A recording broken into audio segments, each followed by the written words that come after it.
Boa noite, amigos. Hoje é final de março, em plena quarentena contra o coronavírus. Estamos em casa, como todos deveriam estar. Todos que podem, por favor, fiquem em casa. E hoje nós gostaríamos de falar sobre um tema que foi abordado hoje ainda por um outro vídeo de um colega nosso, o querido professor Sérgio Monte, tratando sobre as reservas internacionais do Brasil. E aí nós gostaríamos de fazer apenas duas abordagens muito rápidas, porque nós estamos aqui em época de quarentena, mas também para não ficar muito extenso o vídeo, não é? Então, nós gostaríamos de falar primeiro sobre o aspecto econômico e social e depois sobre o aspecto jurídico. Inicialmente, sobre o aspecto econômico, o próprio professor Eduardo Moreira e a professora Maria Lúcia Fatorelli, há bem pouco tempo atrás, quando houve a reforma da Previdência, eles comentaram que a Previdência não estava falida e que havia, na verdade, uma confusão de números.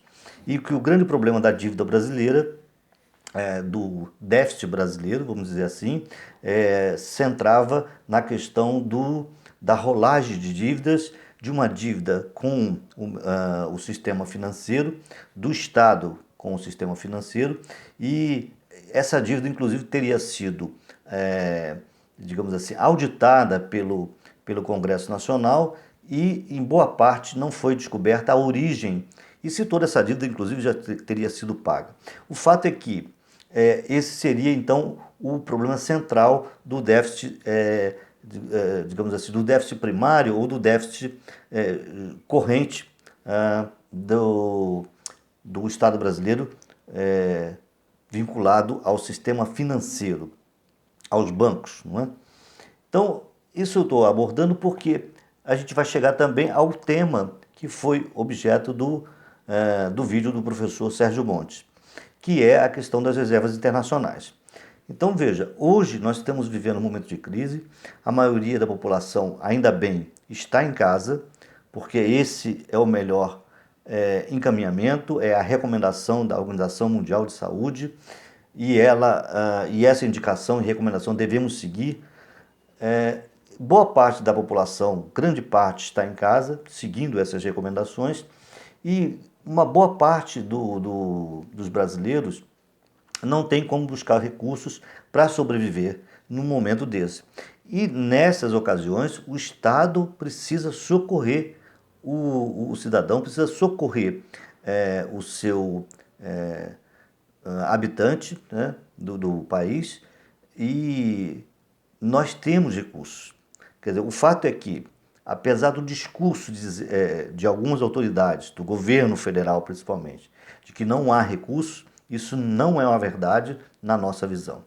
Porque existem as reservas internacionais, que bem recentemente o próprio governo Bolsonaro, com o senhor Paulo Guedes, economista, enfim, ministro da Fazenda, ministro da Economia, decidiram mudar a legislação para deixar de constar o nome Fundo Soberano, que seria uma reserva intocável apenas para uma questão emergencial. E essa questão emergencial se apresenta agora. Então, se apresenta com essa grave epidemia, com essa necessidade de quarentena da população. E para vocês terem uma ideia, como já foi citado pelo professor Sérgio Monte, a cifra do saldo desse fundo soberano, que mudou o nome e ficou disponível para utilização pelo Estado, pelo governo federal, seria um montante em torno de 380 a 400 bilhões de dólares. Vamos considerar 380. 380 bilhões de dólares representa uma cotação de 5 do real para o dólar, em torno de 1 trilhão e 900 bilhões de dólares. Olha, recentemente, quando mudaram o nome, trocaram, deixou de ser fundo soberano, quer dizer, um valor intocável, e pôde então ser utilizado para outras coisas, o governo brasileiro está utilizando para encher digamos assim, a burra, encher de dinheiro os especuladores do mercado de câmbio. O que aconteceu? O que está acontecendo? Os especuladores do mercado de câmbio estão fazendo com que o dólar suba e o Banco Central utiliza o dinheiro desse fundo soberano, que era chamado Fundo Soberano, reservas então, utilizam para tentar apagar o fogo, quer dizer, diminuir essa elevação do dólar. O fato é que, quando faz isso, vai drenando o dinheiro desse fundo soberano e vai carreando esses recursos para a conta desses especuladores. Quer dizer, esses especuladores, na verdade, é que estão sendo beneficiados com o fundo soberano que custou aos brasileiros, custou muito suor, muita luta para arrecadar e fazer essa poupança. Então, sob o ponto de vista econômico, é um absurdo essa falácia, esse discurso de que não há dinheiro, que não há recurso. Há recurso. Tanto é verdade que o Banco Central, agora, a semana passada, decidiu que pode chegar a 1 trilhão e 200 bilhões o total dos recursos que serão colocados à disposição dos bancos para que os bancos tenham uma vida financeira saudável, não tenham um reflexo muito forte dessa epidemia, dessa crise que nós estamos vivendo por conta do coronavírus. Só, se tem 1 trilhão e 200 bilhões para socorrer os bancos, primeiro, a vida. A gente tem que pensar economia também, mas tem que pensar primeiramente na vida. A economia não existe se não houver vida. Então é preciso que as pessoas troquem essas pessoas que não têm uma consciência de que a vida é mais importante que qualquer outra coisa. Então, se tem recurso para bancos, se tem o fundo soberano, que agora é o fundo que está disponível, de mais de 1 trilhão e 500, quase 2 trilhões de reais, se tem tudo isso, dizer que não tem dinheiro é uma falácia, um absurdo. E daí a gente vai para o segundo ponto. Quer dizer, apesar de que a gente ter falado agora da área econômica e naturalmente vinculado à área social, que é o que a gente está falando, tem um outro aspecto, o aspecto jurídico. Quer dizer, pode incorrer inclusive em crime de responsabilidade uma eventual omissão do governo federal,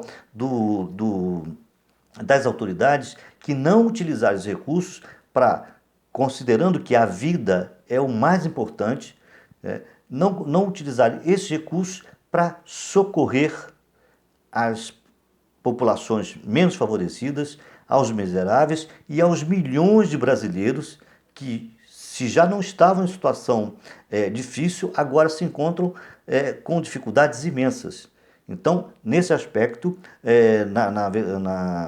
na vertente jurídica, é importante considerar a responsabilidade que as autoridades têm e necessitam exercer o seu comando para auxiliar e socorrer a população brasileira.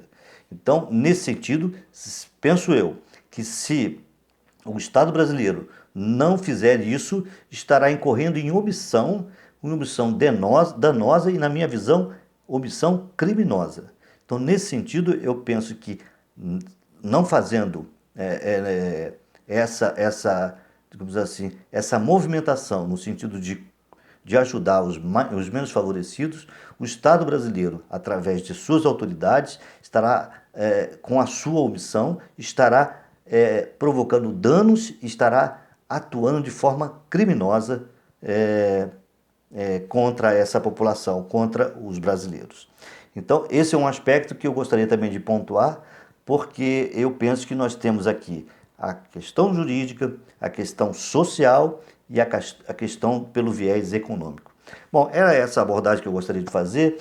Claro que o tempo é curto, já falei até muito, me perdoem, me perdoe por tudo isso, mas eu queria então mais uma vez mandar um abraço para o nosso professor Sérgio Monte, que fez uma boa lembrança, espetacular lembrança sobre esse tema das reservas internacionais, para demonstrar que existem recursos do Estado brasileiro.